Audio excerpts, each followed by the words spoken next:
18వ వచనము, మరియు దేవుడైన యెహోవా నరుడు ఒంటరిగా ఉండటం మంచిది కాదు, వానికి సాటి అయిన సహాయమును వారి వరకు చేయమనికెనను. ఆమేన్. గమనించండి, ఆది అయినటువంటి దేవుడు సర్వ సృష్టిని సృష్టించిన తర్వాత మొట్టమొదట దేవుడు ఒక వ్యవస్థని ప్రారంభించాడు. ఏమిటి ఆ వ్యవస్థ అంటే వివాహ వ్యవస్థ. ఈ వివాహ వ్యవస్థను ప్రపంచంలో మొట్టమొదటిగా ప్రారంభించింది, స్థాపకుడు వ్యవస్థాపకుడు ఎవరైతే యేసుక్రీస్తు దేవుడు, తండ్రి అయిన దేవుడు, యెహోవా దేవుడు. దానిని ఆశీర్వాదకరంగా యోహాను సువార్త 2వ అధ్యాయం ప్రకారం వివాహ వ్యవస్థను ఆశీర్వదించింది కుమారుడు యేసుక్రీస్తు ప్రభువు. పరిశుద్ధాత్మ దేవుడు దానిని లేఖనమైన పొందుపరచుడు ద్వారా ఈ వివాహ వ్యవస్థను ఘనపరుస్తూ వచ్చాడు. తండ్రి కుమార పరిశుద్ధాత్మ యొక్క త్రియేక నామం పేరిట ఈ లోకంలో ఘనమైనగా ఎంచబడినటువంటి వివాహ కార్యక్రమమును స్థాపించడం జరిగింది. కాబట్టి ఇది ఎబ్రీ పత్రికలో చూస్తున్నాము, వివాహము అన్ని విషయాల్లో ఘనమైనదిగా ఎంచబడాలి, ఘనమైనదిగా కొనసాగించాలి, ఘనమైనదిగా మనం జరిగించాలని వాక్యము సెలవిస్తుంది. వివాహ వ్యవస్థ యొక్క ఉద్దేశము, దేవుని యొక్క తలంపు ఏంటంటే, సృష్టిని ఆరంభించిన తర్వాత, సృష్టి నిర్మాణం జరిగిన తర్వాత దేవుడు ఈ వ్యవస్థను స్థాపించాడు.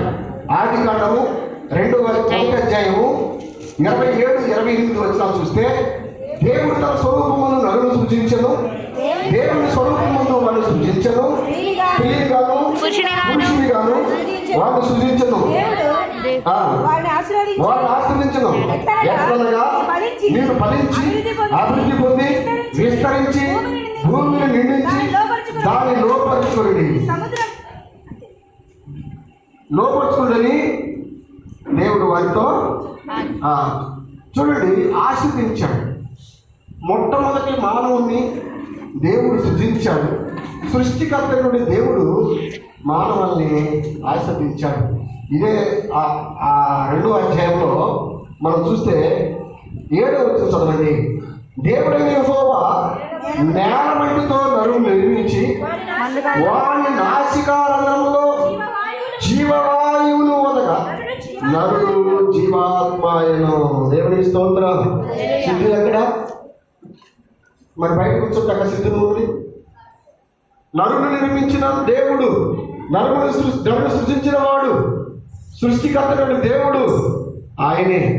ఈ లోకంలో వధువరులుగా మరి ఆ కుటుంబ వ్యవస్థలోకి అడుగుపెట్టిన సమయంలో దావీదు, మౌనిక మరియు మనమందరం కూడా గ్రహించాల్సింది, మనలో మనం సృజించుకోలేదు, మనం సృజించినటువంటి సృష్టికర్త దేవుడు ఉన్నాడని మనం నమ్మాలి. మనంతటి మనమే రాలేదు.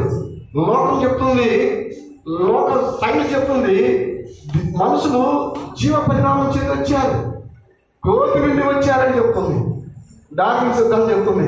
తర్వాత తప్పు తెలియదు కానీ ఇదేంటో కానీ రకరకాల తలంపులు ఆలోచన కలిగి ఉన్నారు ఈ మానవ యొక్క నిర్మాణ విషయాల్లో.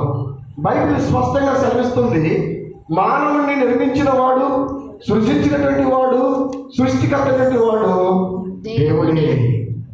మానవుని నిర్మించిన వాడు దేవుడని స్పష్టంగా సెలవిస్తుంది. కోతి నుండి మనిషి అసలు పుట్టినాడా, మారి మారి ముసలి కోతి మనిషి